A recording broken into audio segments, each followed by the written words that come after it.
Here is the whole cell, the same hero you met last episode, now running under real load. On the left, the three-dimensional cell, dense electrode particles, the electrolyte drifting between them, lithium ions glowing as they move.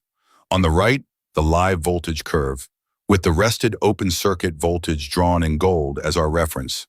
Watch what happens when we pull 1C, 5 amps. The instant current starts, the voltage drops, that's the ohmic jump. Then it keeps sagging as the concentration gradients build inside the particles, which you can see growing as a color shadow across the electrodes. The total gap to the gold line is the overpotential limb, and we can read off each piece. At 1C mid-discharge, the anode reaction costs about 65 millivolts, the cathode reaction a small amount, concentration about 33 millivolts, and ohmic about 125. Add them and the cell sits roughly 220 millivolts below its resting curve.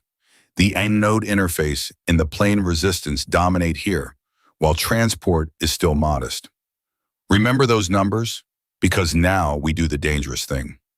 We double the current.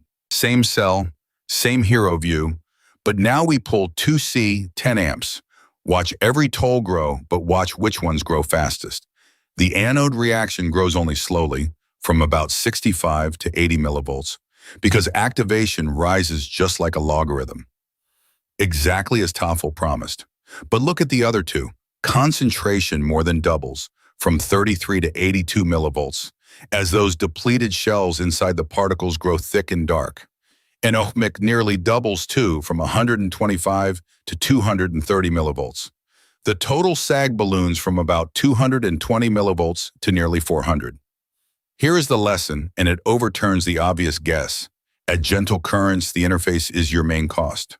But push hard, and it is transport, concentration, and ohmic that strangles the cell. The cliff arrives far earlier, the usable capacity shrinks, and all that lost voltage has to go somewhere. It goes to heat. Let's follow it there. Every millivolt of sag we just computed does not vanish. It turns into heat. The total heat the cell makes splits into two clean pieces. The first is the irreversible heat, the current times the overpotential. Current times ETA, this is every toll we paid, dissipated as warmth, and it is always positive. It always heats the cell, on charge and on discharge alike. There is no escaping it. It is the tax of kinetics. The second piece is the reversible or entropic heat, the current times the temperature times how the open circuit voltage changes with temperature. This one is subtle. It changes sign with the direction of current and with state of charge, so it can actually cool the cell in some windows and warm it in others. But it is much smaller than the irreversible term, and it averages out over a full cycle. The big, unavoidable heat is the first term, current times ETA. And because ETA itself grows with current, the heat grows faster than the current does. Double the current, and you far more than double the heat. Let's see how much. Here is the heat made real, straight from the simulation. The bottom axis is time through a discharge. The rising curve is the cell's temperature, starting at 25 degrees Celsius. At 1C, the cell warms steadily and finishes at about 39 degrees, a 14-degree rise. Warm but manageable. Now the 2C curve. Same cell, double the current. It climbs far steeper and finishes near 69 degrees, a 44-degree rise. We doubled the current, but the temperature rise more than tripled. That is the current times ETA law showing its teeth. Because the overpotential itself grew with current, the heat grew much faster than the current. This is why high power and heat are inseparable, and why every fast charger needs serious cooling. So far, everything has been about discharge, pulling power out. But the real danger lives on the other side when we force power in fast. That is where these same three tolls turn from costly into genuinely destructive. On charge, we force lithium into the graphite anode. And to drive that current in, every one of our three tolls now pushes the anode's potential the wrong way, downward, toward the potential of lithium metal itself. Think about what each toll is doing. Activation. Graphite has the small exchange current, the sluggish booth, so it needs a big overpotential to accept current fast. Concentration. The graphite surface fills up faster than lithium can diffuse inward, so the surface gets crowded and resists more. Ohmic, plain resistance drops more voltage the harder you push. All three stack, and all three drive the local anode potential down. At a gentle charge, the anode sits safely above 0 volts versus lithium. But crank the rate up and the overpotentials grow, and the anode's surface potential sinks, closer and closer to that zero line. The faster you charge, the lower it goes. And there is a hard floor at 0 where something new and dangerous becomes possible. Let me show you what waits there. Here is what waits at 0. As long as the graphite surface stays above 0 volts versus lithium, every arriving ion politely slots into the lattice the way it should. But the moment the surface potential touches 0, a second reaction becomes just as favorable.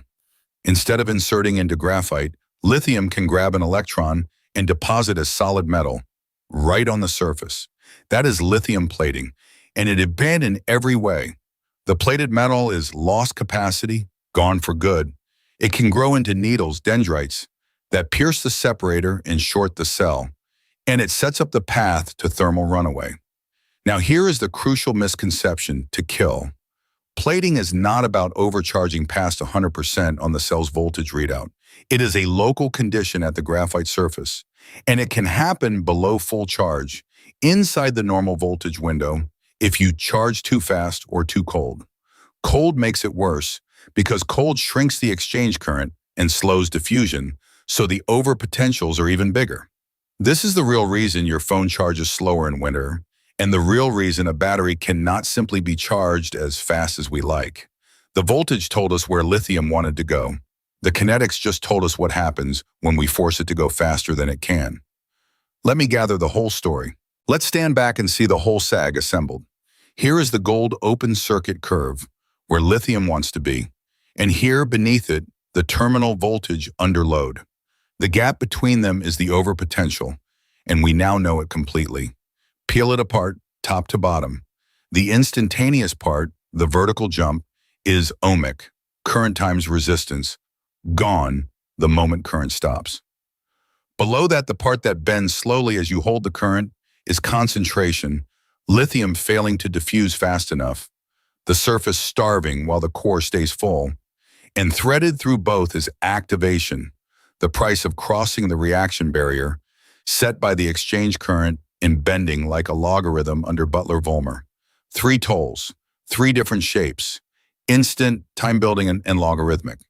They are not one resistor, they are 3 distinct physics, and which one dominates depends entirely on how hard you push. Gentle, and it's the interface.